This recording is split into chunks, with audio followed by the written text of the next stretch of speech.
Hi everyone! Today we will bring you the first episode of The Man Who Made Us Spend. Before we start, I would like to ask you a question. Have you ever noticed that the things you use every day, such as iPhone, light bulbs, and electric toothbrushes, they don't work so well or even broke after a short time? Next, we will show you the real deal behind consumerism.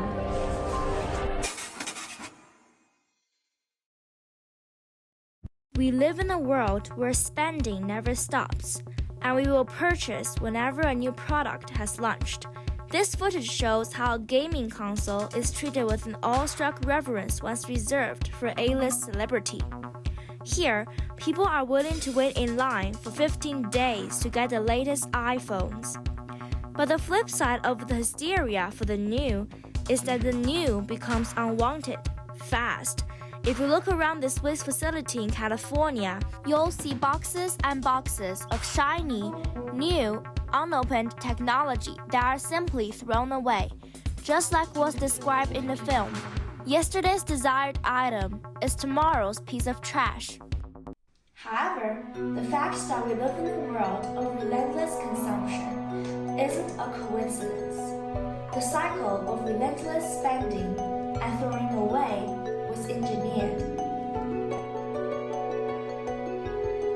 In order to encourage people to buy more, manufacturers came up with an idea to officially limit the lifespan of product.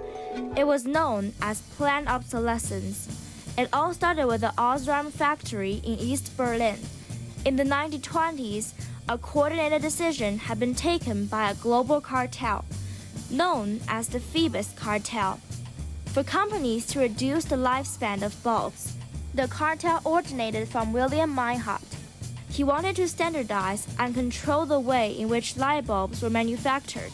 So in 1924, the world's biggest electrical companies hammered out a deal to increase the profitability by fixing the price and the production quotas of the light bulbs.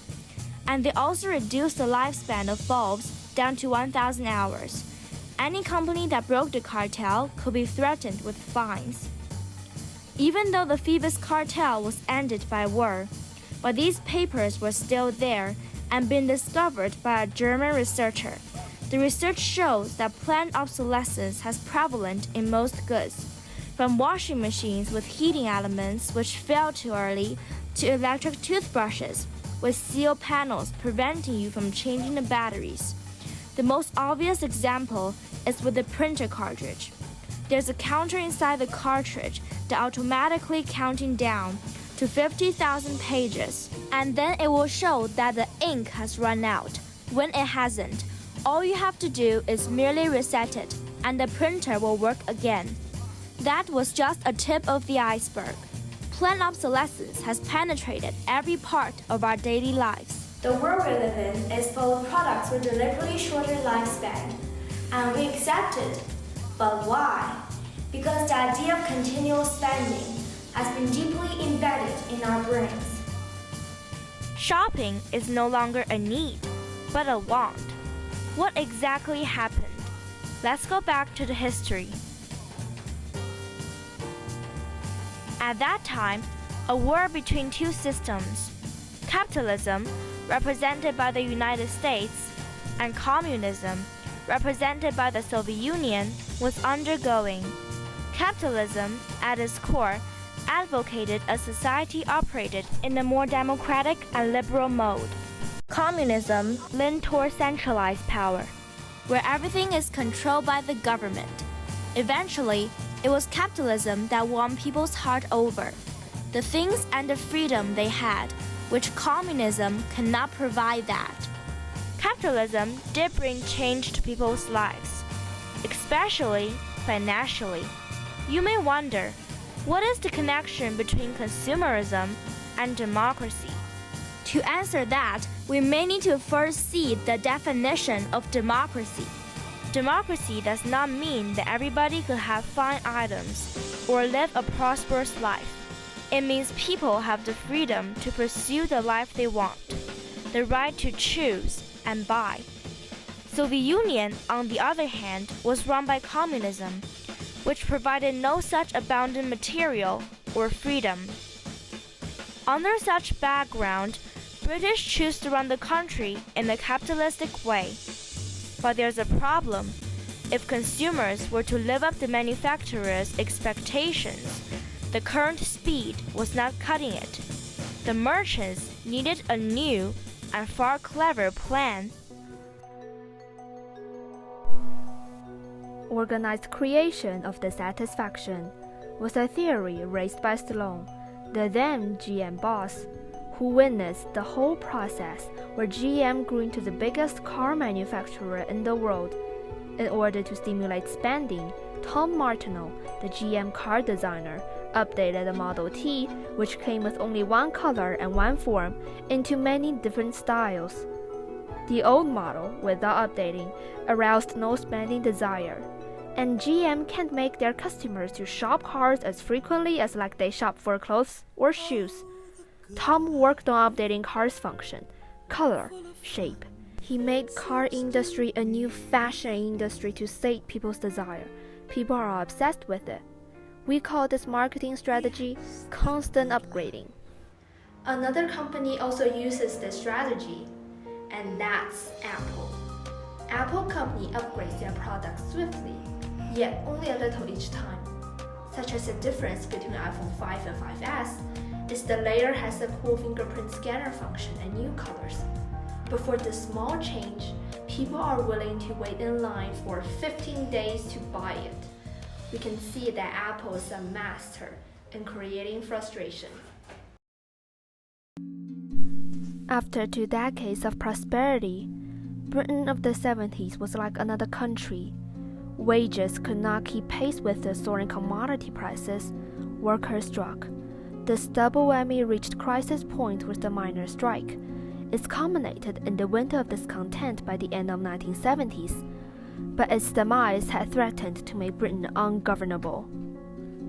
So how did they go from the bleakness and conflicts of that decade to a 21st century Britain obsessed not with class war, but shopping?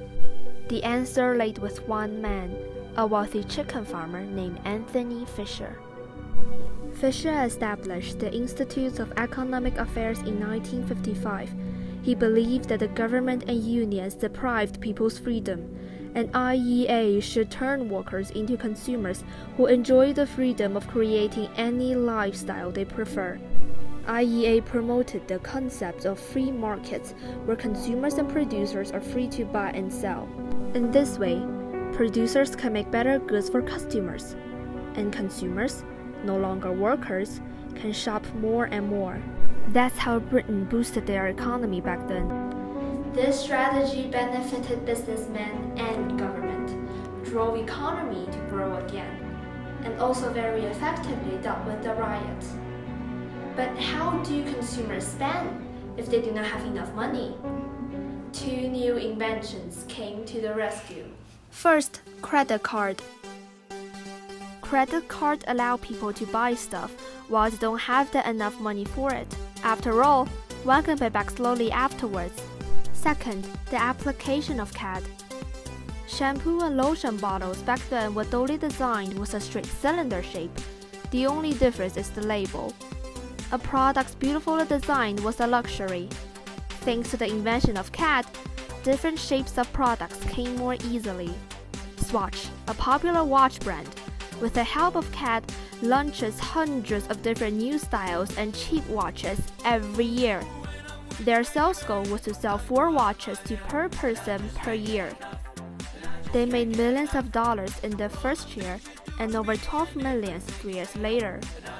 Swatch turned a watch that could last an entire lifetime into something should be replaced every year. There is another company that epitomized the combination of cheap throwaway goods and designer lifestyle and made a huge success. Let's take a look. So what is a disposable strategy? Merchant turned was supposed to use for a long time into something that can easily be discarded. The brilliance of this tactic is that businessmen let you to give out what you have voluntarily so you can buy new products. How did this work? Let's take a look at a typical example, IKEA. As you can see, there were many IKEA's advertisements telling people you should throw your sofa on the sidewalk. Also, there was another video that mocked people who have sentimental attachment to their belongings. Many of you feel bad for this lamp. That is because you're crazy. It has no feelings, and the new one is much better. People were deeply influenced and brainwashed by those ads, and believed that a sofa, which could last an entire lifetime, can be thrown away as easily as a bag of chips. The successful plan adopted by IKEA helped the company make up to $5 billion in 1994 and became a multinational company. At last, we want to tell you that the upper class may eat steak, but it does not mean that whoever eats steak is a member of upper class. The Queen of England may carry a designer's purse, but it does not mean that any woman carries the same purse can be the queen. Shopping and consuming can't make you a better person.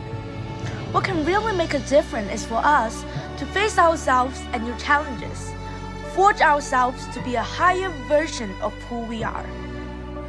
Whether you continue to prove your worth by spending or become a more exceptional person through self-training, you are the one to make that choice. If you enjoyed, Please subscribe us, and we'll see you next time.